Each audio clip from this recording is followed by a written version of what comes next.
I'm Madison Hayes, 28, and I've been chasing my culinary dreams since I could reach the stove. Last week, my entire family reduced those dreams to ashes during our monthly dinner, between my father's financial lectures and my siblings' professional boasting.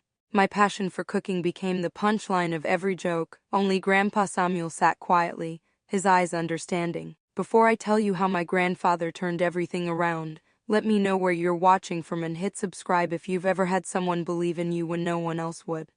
Growing up in Boston's affluent Beacon Hill neighborhood meant expectations were as high as the property taxes. My father, Richard Hayes, built his reputation as one of the city's sharpest investment bankers, his life measured in successful portfolios and client acquisitions. My mother, Diane, commanded respect in every courtroom as a corporate attorney, her designer suits and calculated arguments making her a force few dared to challenge.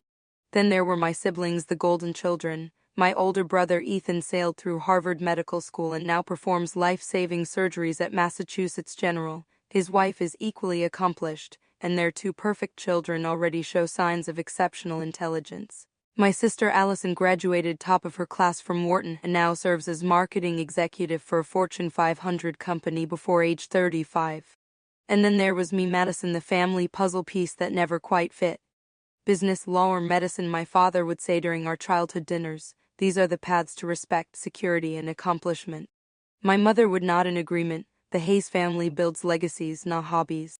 While Ethan dissected his frog with surgical precision in science class and Allison organized student council fundraisers that broke school records, I found myself drawn to our kitchen. It started simply enough, helping our housekeeper prepare family meals when my parents worked late. The precise dance of chopping vegetables, the alchemy of transforming simple ingredients into something that made people pause mid-conversation, these moments felt like magic. But it was Grandpa Samuel who truly nurtured my passion. Unlike his son, my father, Grandpa came from humble beginnings. He had owned a small but beloved neighborhood restaurant in South Boston before eventually expanding to 3 locations and selling them for a comfortable retirement. When he visited, he'd slip away from political discussions in the living room to find me experimenting in the kitchen. "The secret to perfect scrambled eggs," he whispered one Saturday morning when I was 9, "is to pull them off the heat before they look done." He guided my small hands holding the spatula. "They'll keep cooking in the pan. Patience and timing, Maddie, that's the heart of good cooking." Those kitchen lessons with Grandpa became my sanctuary. While my siblings received praise for academic achievements, I treasured Grandpa's quiet approvals, the subtle nod when my sauce reached the right consistency, his closed eyes when tasting my first successful souffleur. "You have the touch, Maddie," he'd say. "Some people follow recipes their whole lives. Others understand food. Do you understand food?" My high school years marked the beginning of open family conflict about my future. Career aptitude tests pointed to business management or marketing paths my parents eagerly highlighted at dinner. College brochures for prestigious business schools mysteriously appeared on my desk. "Just keep cooking as a hobby," my mother suggested when she caught me researching culinary schools. "Something to entertain friends once you've established yourself professionally." Ethan, home from medical school, added his clinical assessment. "The restaurant industry has one of the highest failure rates of any business model. Statistically speaking, you're setting yourself up for disappointment." Even Allison, normally my ally, betrayed me with practicality. "Madison, think about work-life balance. Chefs work holidays, weekends, and nights while the rest of us are enjoying life. Is that really what you want?" The summer after high school graduation, I made my decision. Rather than accepting my spot at my father's alma mater, I enrolled in culinary school. The family dinner announcing my choice remained seared in my memory like an overcooked steak, tough, uncomfortable, and impossible to swallow. "Cooking school?" My father set down his fork, his expression a mixture of confusion and disappointment. "You're throwing away a future for cooking school?" "It's one of the best programs in the country," I explained, heart pounding. "Their placement rate for graduates is excellent." "Placement is what?" my mother interrupted. "A line cook making minimum wage plus tips. We didn't raise you for that kind of life, Madison." Only Grandpa Samuel spoke in my defense that night. "Some of the wealthiest, most respected people I know are chefs who followed their passion," he said quietly. "Success isn't always measured by the same yardstick, Richard." My father had given his father a look that silenced further discussion. "We'll talk about this later," he said, effectively ending the conversation. That night, Grandpa slipped a check into my hand as he left enough to cover my first semester's tuition when my parents predictably withdrew their financial support.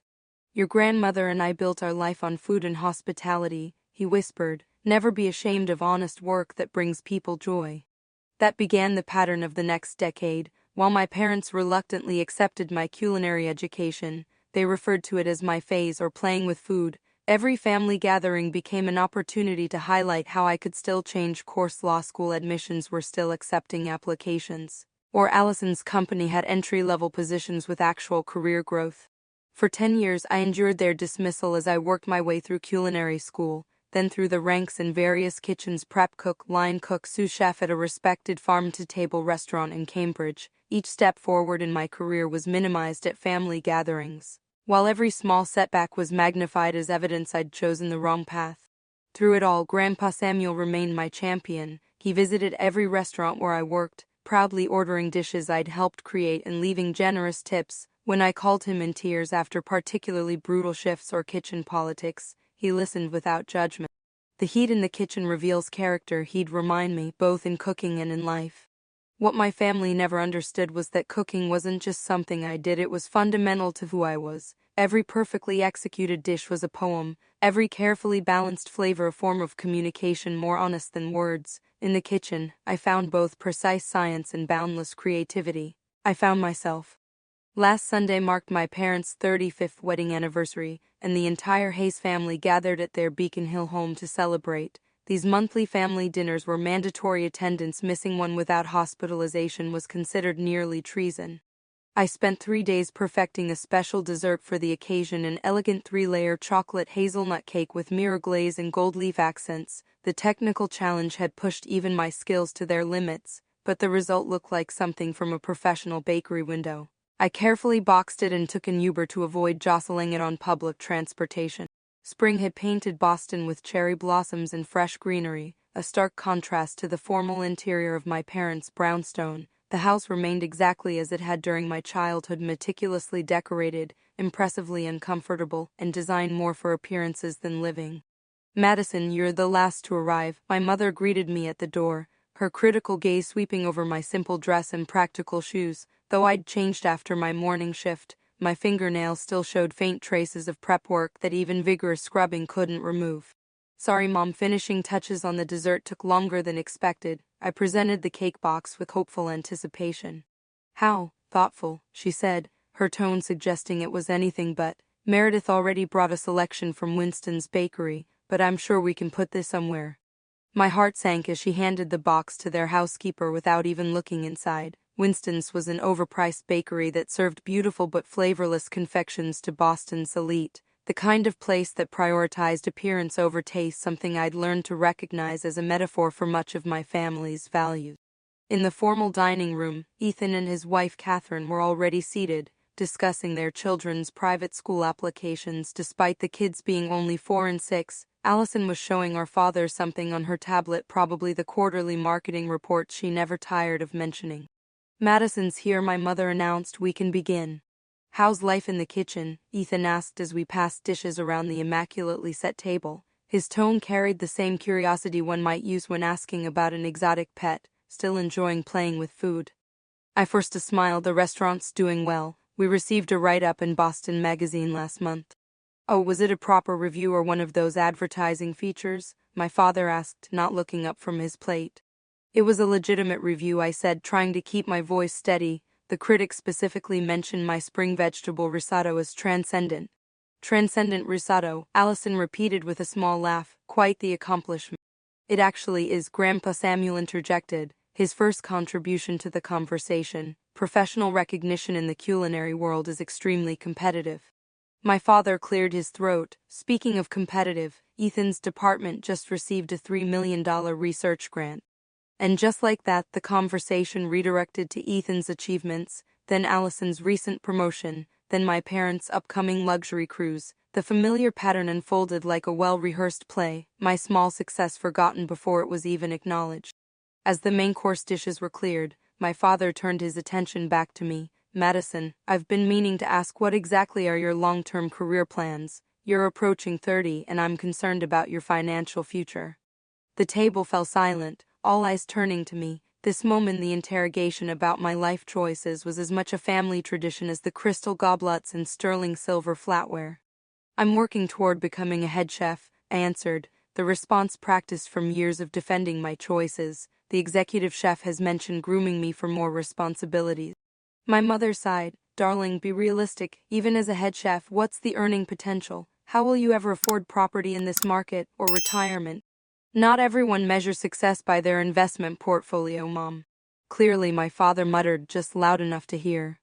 Ethan, ever the helpful older brother, jumped in. "You know Madison, Catherine's cousin, works in hospital administration. They're always looking for people to manage the food service operations. Better hours, benefits, stability. Because hospital food is the pinnacle of culinary achievement," I replied, unable to keep the sarcasm from my voice. "No need to get defensive," Allison chimed in. "We're trying to help. Actually, we have an opening in our corporate marketing department that might be perfect for you. Your food knowledge could be an asset, and the starting salary is probably double what you're making now." I stared at my sister. "So I should abandon my career to write copy about other people's food?" "You'd be writing copy about many products," Allison corrected, missing the point entirely, "and you'd have a normal schedule, health insurance, retirement benefits." "I have health insurance," I said defensively, though it was barely adequate coverage. The conversation paused as Meredith brought out dessert, the elaborate pastry selection from Winston's alongside my untouched cake, which looked even more impressive next to the bakery's offerings. "Oh, is that Madison's creation?" my mother said, noticing the cake as if for the first time. "I'll have a piece," Grandpa Samuel said immediately. My father eyed the cake skeptically. "Perhaps just a small piece for me. These Winston eclairs are exceptional." As Meredith served my cake, I watched nervously. Hours of work, dozens of precise techniques, ingredients I'd stretched my budget to afford, all being judged by a family who'd already decided my culinary pursuits were frivolous. "It's quite rich," my mother commented after the smallest taste, setting her fork down. "The texture seems a bit dense," added Ethan, who had once told me he preferred grocery store sheet cake. Allison took a polite bite and smiled without comment, perhaps the cruelest response of all. Only Grandpa Samuel ate his entire piece, eyes closed momentarily with each bite. "Exceptional balance of flavors, Madison. The slight bitterness of the chocolate perfectly counters the sweetness." But his lone praise couldn't overcome the weight of my family's indifference. The cake I'd been so proud of sat mostly unison as conversation drifted back to Allison's company's stock performance. When coffee was served, I excused myself to the restroom, fighting back tears that threatened to expose just how deeply their dismissal cut. In the powder room, I stared at my reflection, a grown woman still desperate for her family's approval, still believing that if I could just make something perfect enough, they might finally see value in my chosen path. I returned to the table, made it through another 20 minutes of conversation, then claimed an early shift the next morning as my reason for leaving. The practiced hugs and cheek kisses felt as hollow as they always did. "I'll walk you out," Grandpa Samuel said, rising slowly from his chair. At the door he squeezed my hand. "They don't understand, Maddie, but that doesn't diminish your talent." "Thanks, Grandpa," I whispered, voice thick with unhid tears. "Sometimes I wonder if I'm crazy for keeping at this when everyone else sees it as such a waste." "Not everyone," he corrected gently, "not me." I nodded and hurried out before anyone could see me cry, the weight of disappointment heavier than the cake box I'd arrived with, now empty except for a few uniten slices. The ride back to my apartment in Somerville felt interminable. Though only a few miles from my parents' elegant brownstone, my neighborhood existed in a different universe, one of immigrant-owned bodegas, young professionals sharing apartments to afford rent, and restaurants offering authentic cuisine rather than expensive dining experiences. My third-floor walk-up welcomed me with familiar creaks and the lingering scent of this morning's coffee. At 650 square feet, my entire apartment could fit inside my parents' formal dining room, but it was mine, paid for with my own earnings, decorated with kitchen tools and cookbooks rather than status symbols. I kicked off my uncomfortable family dinner shoes and collapsed onto my second-hand couch, finally allowing the tears I'd been holding back to flow freely. The familiar post-family gathering emotional crash hit with full force, that toxic mixture of inadequacy, anger and bone-deep sadness that always followed these dinners. My phone buzzed with a text from Jenna, my best friend since culinary school. "Survived the Hayes family inquisition. Need emergency ice cream and wine?" I typed back, "Both please." It was worse than usual. While waiting for Jenna, I wandered to my small kitchen and opened the refrigerator, staring absently at its contents. Even in my emotional state, my mind automatically catalogued ingredients and potential combinations, the professional habit impossible to turn off. Half a bunch of asparagus, eggs, parmesan rind saved for stock, leftover roasted chicken. Tomorrow's frittata was already composing itself in my mind. This was what my family could never understand. For them, cooking was a chore, a means to an end. For me, it was language, expression, problem-solving, and creativity all at once. Each ingredient held potential, each technique opened possibilities. The kitchen was where disparate elements came together in perfect harmony, the order I could create when the rest of life felt chaotic. The doorbell rang, interrupting my thoughts. Jenna stood outside with a grocery bag containing wine, premium ice cream, and chocolate, our post-traumatic family dinner ritual supplies. "Spill it," she said, pouring generous glasses of Cabernet while I grabbed spoons for the ice cream. "What happened this time?" I recounted the evening in excruciating detail, my mother's dismissal of my cake, my father's pointed questions about my financial future, Ethan's condescension, Allison's job offer disguised as rescue. "And the worst part," I said, digging my spoon aggressively into the salted caramel ice cream, "part of me still craves their approval. How pathetic is that? I'm 28 years old, and I still want my daddy to put my risotto review on the refrigerator." Jenna's expression softened. "It's not pathetic, it's human. We all want the people who are supposed to love us unconditionally to actually do that." "Grandpa's the only one who gets it," I said, swirling wine in my glass. "He actually tasted my cake, really tasted it. Everyone else was just going through motions." "Because he knows food," Jenna pointed out. "He built his own restaurants from nothing. Your parents and siblings have never created anything with their hands, they move money and information around." I sighed, reaching for my phone to show her photos of the cake. As I scrolled through my gallery, I found myself pausing on older images, holidays, birthdays, family vacations. In photo after photo, I noticed the same pattern I'd been blind to for years. While my siblings stood confidently in the center of family photos, I always appeared slightly apart, as if subconsciously aware of my outsider status. "Maybe I should take Allison's marketing job," I said, voicing the doubt that family dinners always planted. "Normal hours, benefits, no more burns and cuts."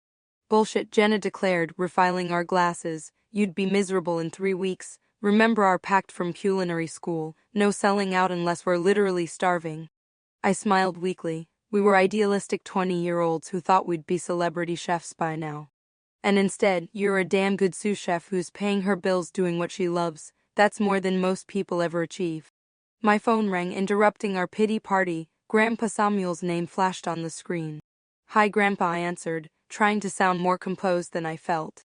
"Madison," his warm voice came through the speaker. "I wanted to check on you. That dinner was rougher than usual." "I'm okay," I lied, making eye contact with Jenna, who raised an eyebrow skeptically. "Your cake was exceptional," he continued. "Professional quality. The mirror glaze was perfect." The simple validation brought fresh tears to my eyes. "Thanks, Grandpa, at least someone appreciated it." "Your family loves you, Maddie. They just don't understand your world." I wiped my eyes. "That's a generous interpretation." "Maybe," he chuckled. "Listen, I was thinking I'd love to have breakfast at your place tomorrow. It's been too long since I've seen your apartment."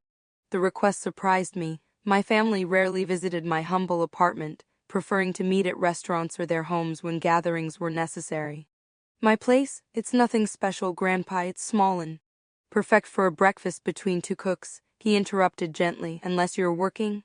"No, I'm off tomorrow," I said, mentally cataloging my apartment's state. "But wonderful. How about 9 a.m.? Nothing fancy, just us catching up." After we hung up, Jenna looked at me quizzically. "Your grandfather is coming here? Has he seen this place before?" "Once when I first moved in," I admitted. "I usually visit him at his condo." "Well, I'd better go so you can panic clean," Jenna said, gathering our empty ice cream containers. "For what it's worth, I think it's sweet he wants to come here. He's making the effort your parents want." After Jenna left, I surveyed my apartment with new eyes. The furnishings were second-hand but carefully chosen, the walls adorned with vintage food posters and photographs I'd taken at farmers' markets. My kitchen, the only room I'd invested significant money in, contained quality tools organized with professional precision. As I cleaned, I found myself looking through old photos again, this time focusing on ones with Grandpa Samuel. There we were making Christmas cookies when I was 7, my face and his apron covered in flour. Another showed us at a farmer's market when I was a teenager. examining heirloom tomatoes with matching expressions of concentration. I paused on a particular photo I'd forgotten Grandpa and me at his restaurant's kitchen before he sold it. I must have been about 12, wearing an oversized chef's coat he's given me, beaming with pride. The photo captured perfectly what my grandfather had given me, that my parents never could permission to love what I loved, to be who I was. My phone chimed with a text from Grandpa looking forward to tomorrow. Don't go to any trouble, just be yourself. As I crawled into bed later, exhaustion from the emotional day overtaking me, I realized that simple directive, just be yourself, was precisely what made Grandpa different from the rest of my family. He had never wanted me to be someone else. Sleep proved elusive that night. I tossed and turned, replaying family dinner conversations and imagining tomorrow's breakfast with Grandpa. By 5 a.m., I surrendered to wakefulness, making coffee and sitting by my window as dawn gradually illuminated the city. In the early morning quiet, my mind drifted to the first recipe Grandpa Samuel ever taught me, his famous sunrise breakfast. The simple but perfect combination of crispy hash browns, eggs with runny yolks, bacon cooked until just crisp, and thick-cut toast had been his signature morning offering at the restaurant. Breakfast should fortify the body and spirit, he always said. It sets the tone for everything that follows. Decision made, I grabbed a light jacket and headed out to my neighborhood farmers market, which opened early for restaurant buyers. The spring morning carried a slight chill, but the market buzzed with activity, chefs and serious home cooks selecting the day's finest offerings before regular customers arrived. Madison called Marco my favorite produce vendor. Early bird today, no restaurant shift. Cooking for my grandfather, I explained, examining his display of spring vegetables. He taught me everything I know about food. Then only the best, Marco declared, selecting the finest potatoes for hash browns and adding a bunch of just harvested asparagus on the house for the teacher of the teacher. At the dairy stand, I found eggs with vibrant orange yolks from pastured hens, and at the butcher's counter, thick-cut bacon from heritage pigs. Each vendor greeted me by name, the rapport built over years of professional relationships now benefiting my personal cooking. The market trip calmed my anxiety, reminding me that I did belong somewhere. These vendors respected my knowledge and passion. Here, being a chef wasn't a disappointment or unfulfilled potential, it was expertise, craftsmanship, membership in a community that valued what I valued. Back in my apartment, I put away the groceries and surveyed the space with critical eyes. Though clean and personally meaningful, my home would seem modest to someone used to my parents' elegance. The countertops were laminate rather than marble, the appliances functional rather than showcase pieces. Yet every inch reflected someone who actually cooked rather than just displayed status through designer kitchens. I added fresh flowers from the market to my small dining table and put on music, the same jazz albums Grandpa played in his restaurant kitchen years ago. The familiar rhythm soothed my nerves as I began breakfast preparations. Prepping ingredients centered me the way it always did, dicing potatoes into perfect uniform cubes, whisking eggs with a touch of cream and fresh herbs, laying bacon strips on a sheet pan for even cooking. The methodical work was meditation, each movement practiced thousands of times until it became fluid and instinctive. As I worked, memories of cooking with Grandpa Samuel flooded back, him teaching me to test a pan's heat by flicking water droplets on its surface, his patient explanations of why we salt certain ingredients at different stages, the way he taught me to use all my senses when cooking, not just taste and smell, but the sound of properly sautéing vegetables, the visual cues of caramelization, the tactile feedback of perfectly proofed dough. Cooking is a conversation between you and the ingredients, he'd say. Listen to what they're telling you, and you'll rarely go wrong. This philosophy had carried me through professional kitchens where male chefs dismissed me, through creative blocks, through nights when exhaustion made every task harder. When in doubt, I returned to Grandpa's wisdom: listen to the food. The doorbell rang precisely at 9 a.m. Taking a deep breath, I wiped my hands and went to greet my grandfather. Samuel Hayes stood tall despite his 78 years, his posture still carrying the dignity of someone who had commanded professional kitchens. His silver hair was neatly combed, his clothes simple but immaculate. In his hands he carried a weathered wooden box I recognized from his old office at the restaurant. "Grandpa," I said, hugging him tightly. "Something smells wonderful," he said, returning the embrace before stepping into my apartment. His eyes swept the space appreciatively, noticing details others might miss: the quality of my knives on the magnetic strip, the well-seasoned cast iron pan, the cookbook collection organized by cuisine. "I love what you've done with the place," he said sincerely. "It feels like a home, not just an apartment." "It's nothing like Mom and Dad's," I said, unable to keep the apologetic note from my voice. "Thank goodness for that," he replied with a wink. "Their house looks like a museum where no one's allowed to touch anything. This is a place where living happens." He set the wooden box on my counter and breathed deeply. "You're making my sunrise breakfast?" "I thought it fitting," I said, turning back to the stove where potatoes were crisping. "First recipe you ever taught me." "Mind if I help?" he asked, already washing his hands at my sink. "I'd be honored." We fell into the familiar rhythm of cooking together, moving around my small kitchen with the coordinated precision of dancers who know each other's steps. He whisked eggs while I flipped potatoes. I pulled bacon from the oven as he sliced sourdough bread for toasting. "Yesterday was rough," he said gently as we worked. "Want to talk about it?" The simple question broke through my carefully constructed composure, my hands stilled on the spatula I was holding. "Sometimes I wonder if I made a huge mistake," I admitted, voice barely above a whisper. "Maybe they're right. Maybe I'm wasting my potential on something that will never provide the kind of life they think I should have." Grandpa was quiet for a moment, attending to the eggs with care before responding. "Can I show you something?" he asked, nodding toward the wooden box he'd brought. I nodded, curious. He wiped his hands and retrieved the box, setting it on my small dining table. The wood was smooth from years of handling, the brass hinges slightly tarnished with age. "I've never shown this to anyone in the family," he said, his voice taking on a reverent quality. "Not even your grandmother knew everything that's in here." He opened the lid to reveal a leather-bound notebook, its pages yellowed and edges worn from frequent turning. Beside it lay a collection of handwritten recipes on various scraps of paper, old photographs, and newspaper clippings.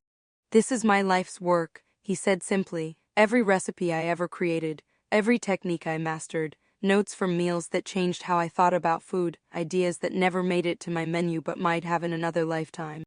I carefully lifted the notebook, opening to a random page filled with his familiar handwriting notes on perfecting a béarnaise sauce, dated 1972.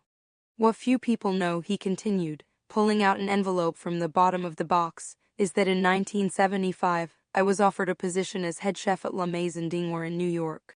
My eyes widened. La Maison d'Or had been one of the most prestigious French restaurants in America during that era. They'd dined at my restaurant when visiting Boston and wanted my approach to French-American cuisine for their new menu concept, he explained, showing me the formal offer letter, preserved perfectly for nearly 50 years.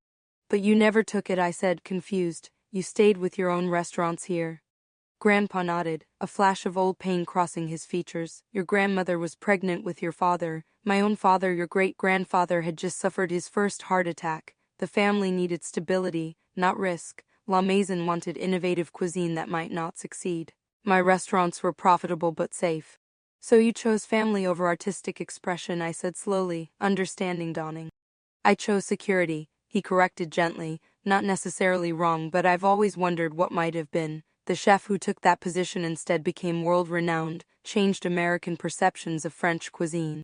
He took my hands in his eyes intent on mine. "I don't regret providing for my family, Madison, but I do regret not finding a way to honor both responsibilities to my family and to my craft. Your father grew up seeing cooking as my fallback profession, not understanding it was my first love that I compromised on." The revelation stunned me. All these years I'd seen Grandpa as someone who had successfully followed his passion, not someone who had sacrificed it. "What I see in you," he continued, "is the path I might have taken with more courage. You have both the talent and the conviction I had, but you're actually doing what I only dreamed about." "But my family." "Your family wants security for you because that's what they understand," he said. "They can't see that for you. Cooking isn't just a job, it's your purpose." As we finished preparing breakfast together, I felt a shift in my perspective, seeing my choices through my grandfather's eyes rather than my parents'. What looked like stubborn impracticality to them represented courage to him. My adequate life signified authenticity he had compromised. "I have one more surprise," Grandpa said as we carried our plates to the table. "I hope you don't mind, but I've invited your parents and siblings for brunch." I nearly dropped the coffee pot I was holding. "You what?" "They'll be here at 11, he said calmly, as if he hadn't just detonated a bomb in my apartment. "I thought it was time they saw your world through different eyes." "Grandpa, this place is tiny. They'll be uncomfortable. They'll judge everything. They'll see their daughter in her element, creating something beautiful," he interrupted firmly. "Trust me, Madison, it's time."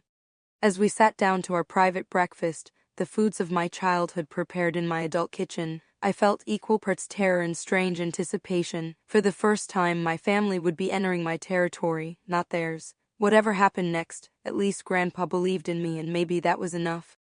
Our sunrise breakfast stretched into a leisurely morning conversation. The food, simple but perfectly executed, transported both of us to earlier days at Grandpa's restaurant. Each bite carried memories: Sunday mornings before opening when he'd let me help prep, quiet moments after the lunch rush when he'd teach me new techniques, the pride on his face the first time I cooked this very meal for him without assistance.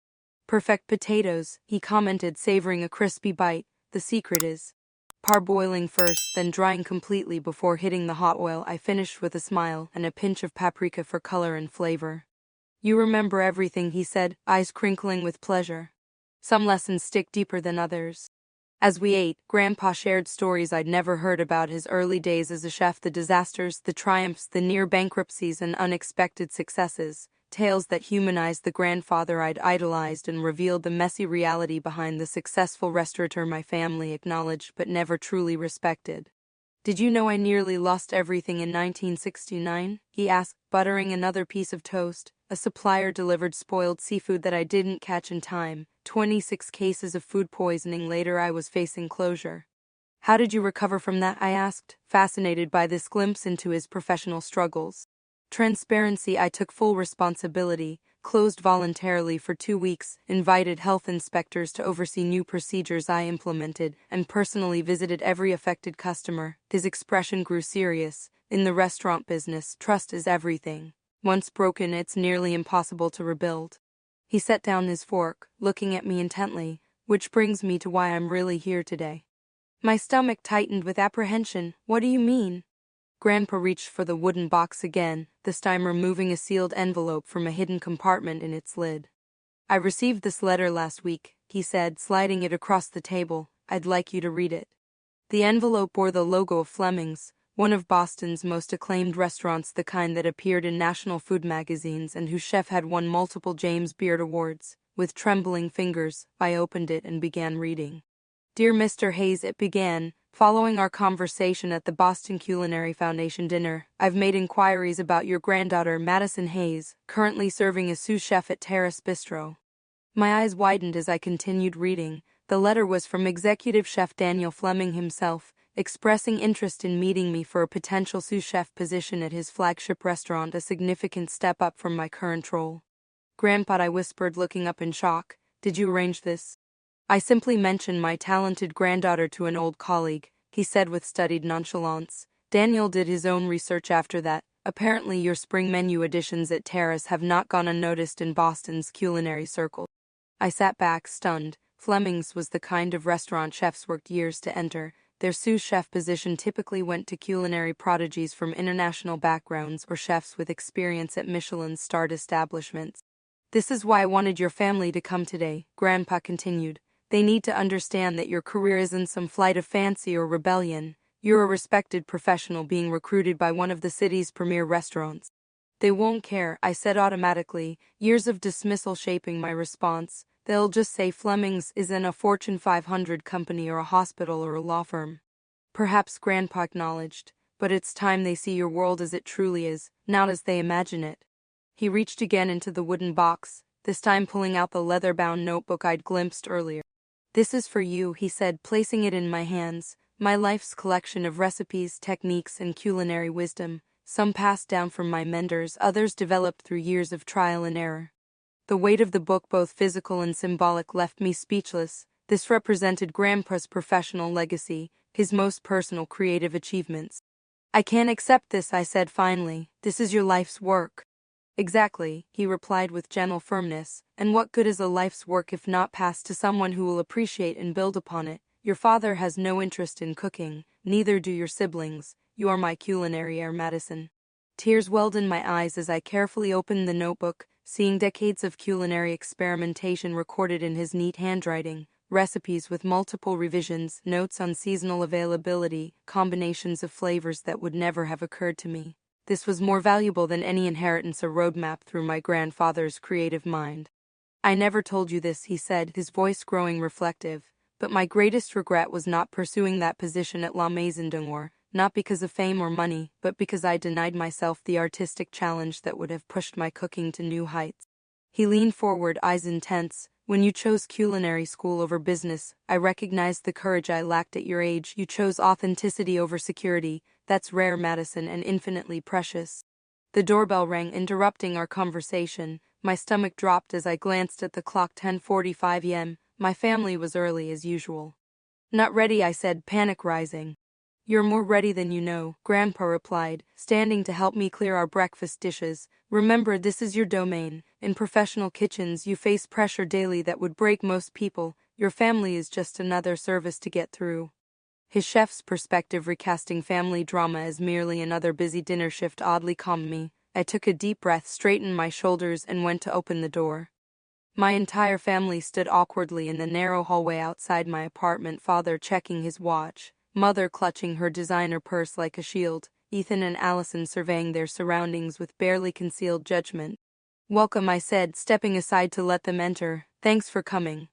Interesting neighborhood, my mother commented, the slight wrinkle of her nose conveying volumes about her opinion of Somerville. Very vibrant, my father added diplomatically, which in Hayes family code meant not where successful people live. Ethan immediately noted the building's lack of elevator, third-floor walk-up. That must be challenging with groceries. Only Allison attempted genuine positivity. Your building has character, Madison. Those original hardwood floors are making a comeback in design magazines. As they filed into my apartment, I watched their expressions carefully. My father surveyed the modest space with the calculating eye he usually reserved for potential investments. My mother's gaze lingered on my second-hand furniture before noticing my professional knife collection. Genuine surprise flickering across her features. Ethan seemed most uncomfortable, as if unsure where to place himself in a space so different from his own expansive home. Samuel, what a lovely surprise to find you here, my mother said, kissing Grandpa's cheek. When you suggested brunch at Madison's, we assumed you were just being supportive. I never miss an opportunity to enjoy Madison's cooking, Grandpa replied smoothly. She's prepared quite a spread. Indeed, while my family was removing coats and exchanging awkward pleasantries, I had been frantically laying out ingredients for the impromptu brunch. Years of restaurant work had trained me to handle unexpected rushes. This was just another form of being in the weeds during service. Can I help with anything? Allison offered, the only family member who occasionally cooked for pleasure. Actually, yes, I said, seizing the opportunity to involve at least one family member. Could you slice those tomatoes and avocados for the Benedicts? As my small apartment filled with family tension, Grandpa stepped in with the natural authority of someone who had managed busy restaurants for decades. Richard, why don't you open that bottle of champagne for me? Asamas. Diane, those flowers need arranging in the vase by the window. Ethan, help me move this coffee table to make room for additional seating. To my amazement, my family complied without argument, falling under Grandpa's organizational spell. Within minutes, everyone had a task that kept them occupied while I worked at lightning speed in the kitchen. You're remarkably calm under pressure, my father observed, watching me simultaneously poach eggs, whisk hollandaise, and crisp Canadian bacon. Restaurant kitchens prepare you for anything, I replied, not breaking concentration as I swirled water for the perfect egg poaching vortex. Saturday night with a full reservation book and 2 staff members calling in sick makes this feel like a vacation. I had no idea you could work so efficiently, my mother said, a note of surprise in her voice as she watched me plate the first round of eggs Benedict with the precise movements of a professional.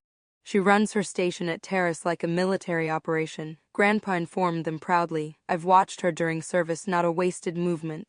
As we gathered around my dining table, supplemented with additional chairs borrowed from neighbors, the initial awkwardness began to fade under the influence of good food and Grandpa's expert conversation steering. Madison, Grandpa said as everyone took their first bites, why don't you explain the twist you've added to the traditional Benedict? Put on the spot, I fell into the comfortable role of describing my food, something I did daily with restaurant staff and customers. I've incorporated a New England element by using brown butter in the hollandaise and a touch of maple in the cure for the Canadian bacon, I explained. The tomato jam underneath cuts through the richness with acidity. It's exceptional, my father admitted after a thoughtful bite. The genuine compliment, perhaps the first he'd ever given my cooking, momentarily stunned the table into silence. The balance of flavors is remarkable, added my mother, looking genuinely surprised. Nothing like restaurant breakfast. Because it isn't, Grandpa said pointedly. It's chef-created food that happens to be served in the morning. There's a vast difference. As everyone continued eating with unexpected enthusiasm, I caught Ethan studying me with newfound curiosity. You know, he said slowly, I never really understood what you actually do all day. I assumed cooking was just following recipes. That's like saying medicine is just following diagnostic flowcharts, I replied without thinking. To my surprise, he laughed. Fair point, this clearly involves skill I don't possess.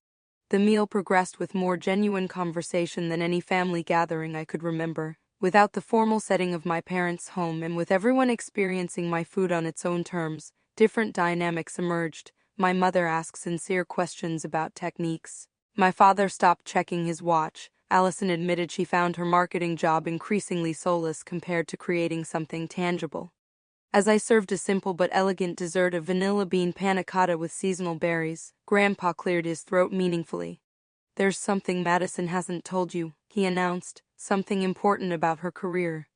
All eyes turned to me, and I felt my cheeks flush. Despite the surprisingly pleasant brunch, years of conditioning had me bracing for dismissal. Madison has been offered a position as sous chef at Fleming's, Grandpa continued when I remained silent. The announcement landed like a bomb at the table. Fleming's was sufficiently prestigious that even my restaurant-ignorant family recognized the name. Fleming's, my father repeated, the place with the 6-month waiting list for reservations? The restaurant that catered Senator Mitchell's inauguration, my mother added, equally shocked. The very same, Grandpa confirmed. Chef Daniel Fleming personally requested to meet with Madison after tasting her food and hearing about her work at Terrace. My family stared at me as if seeing me for the first time. In their world of status and achievement, a connection to such a prestigious establishment suddenly transformed my culinary career from hobby to legitimate profession. That's quite an honor, my father said finally, his tone conveying genuine respect rather than his usual condescension. Why didn't you tell us? Allison asked. Would you have understood what it meant? I countered gently. Until today you've never shown interest in understanding my world. An uncomfortable silence fell as my family processed this truth. I suppose we haven't, my mother admitted quietly. We've been so focused on our definition of success that we never considered yours might be equally valid, just different. Ethan, ever analytical, seemed to be reassessing his entire understanding of my career. What does a position like that entail? What would your responsibilities be? For the first time in my adult life, I found myself explaining my profession to my family with their full attention and genuine interest, outline the hierarchy of a professional kitchen, the years of training required to reach sous chef level, the creative input I would have on menu development, the team I would help manage. So it's essentially an executive position, my father summarized, finally finding a framework he understood, but in a culinary context rather than corporate. That's not entirely inaccurate, I conceded, amused by his need to translate my career into his language. And the compensation? He asked hesitantly, the question that always concerned him most. Dad, I sighed.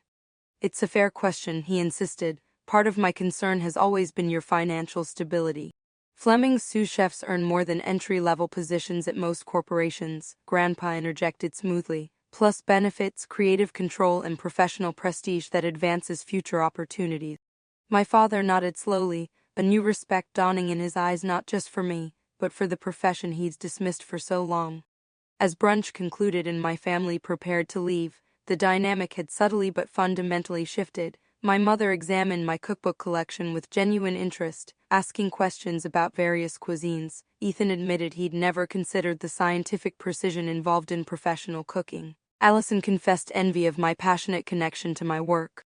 At the door, my father paused before leaving. Your grandfather always said you had something special in the kitchen, he said awkwardly. I should have listened to him sooner. After they left, Grandpa and I collapsed on my couch, emotionally drained but triumphant. That, he said with satisfaction, was the best service we've ever run together. I laughed, leaning my head against his shoulder like I had as a child. They actually get it now, or at least they're beginning to. They saw you in your element, Grandpa said simply, not as their daughter who chose a different path, but as Madison Hayes, respected chef with extraordinary talent. As the afternoon light filtered through my apartment windows, illuminating Grandpa's notebook of recipes now officially passed to me, I felt a sense of completion, a circle closed between generations of cooks, a legacy continued rather than abandoned. Thank you, I whispered, for believing in me when no one else did. I merely recognized what was already there, he replied, patting my hand. The talent, the determination, the passion, those were always yours. All I did was give you permission to claim them. The Flemings interview took place the following week, a 5-hour practical exam where I cooked alongside Chef Daniel, demonstrating techniques, discussing food philosophy, and creating impromptu dishes from surprise ingredients. By the end, both of us knew we spoke the same culinary language, and the job offer came as we shared a staff meal with the kitchen team. I accepted on the spot, still wearing a sauce-splattered apron and breathless with excitement. What surprised me most in the following days wasn't the career advancement but my family's reaction to it. My father called personally to congratulate me, not a text or email, but an actual phone conversation where he asked detailed questions about the position and expressed genuine pride. "I've been doing some research on Flemings," he said, the investment banker in him unable to resist analyzing my new workplace. "Their business model is fascinating. They've maintained exclusivity while expanding their brand through strategic partnerships." "Dad, are you trying to talk restaurant economics with me?" I asked, amused by this unexpected development. "I'm trying to understand your world," he replied simply. "It's long overdue." My mother's transformation proved even more surprising. She invited me to lunch the following week, not at their country club as usual, but at a small ethnic restaurant she'd read about in a local food blog. "The critic mentioned their hand-pulled noodles are exceptional," she explained as we studied the menu. "I thought you might appreciate the technique." Throughout the meal, she asked thoughtful questions about the food, noting flavors and textures with unexpected perception. As we finished, she reached into her designer bag and withdrew a small package. "I found this in our attic," she said, sliding it across the table. Inside was a faded photograph I'd never seen, my mother as a young woman standing in what appeared to be a restaurant kitchen, wearing chef's whites and a nervous smile. "You worked in a restaurant?" I asked, stunned by this revelation. "For 2 years during college," she confirmed. "Nothing prestigious, a family-owned Italian place that needed prep cooks. I loved it, actually." "You never mentioned this," I said, studying her young face in the photograph. "Not once in all our discussions about my career." She sighed, looking momentarily vulnerable, an expression I rarely associated with my polished, confident mother. "Because I let it go," she admitted. "My parents, your grandparents, were adamant that it wasn't a suitable career for someone with my education and background. Law school was the responsible choice." "Do you regret it?" I asked quietly. "No," she said after a thoughtful pause. "I found satisfaction in law, but I regret dismissing your passion because I buried my own. Your grandfather helped me see that." Ethan approached my career transition with clinical interest, inviting me to speak to his hospital's nutrition department about elevating patient meals. "Healthcare food service has abysmal standards," he admitted as we toured the hospital kitchen. "Your expertise could genuinely improve patient outcomes through better nutrition delivery." Even Allison found a way to connect our worlds, featuring Flemings in her company's corporate client entertainment guide and arranging for her marketing team to hold their strategic planning dinner at the restaurant during my first month.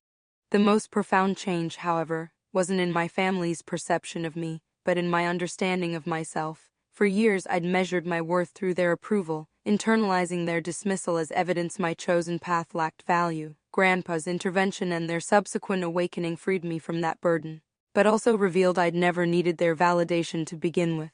6 months into my position at Fleming's, I was promoted to head chef when Daniel decided to open a second location across town. The restaurant's investors hosted a grand reopening to celebrate the transition, and my family attended in full force, my father proudly introducing himself as Madison's dad to the restaurant's regulars, my mother engaging the sommelier in detailed conversations about wine pairings.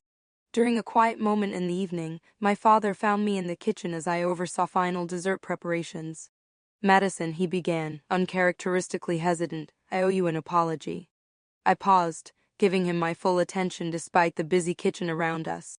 "For years I measured success by a single standard," he continued. "Security, status, conventional achievement. I couldn't see that what you were building was equally valuable, just different from my experience." "Dad, you don't have to."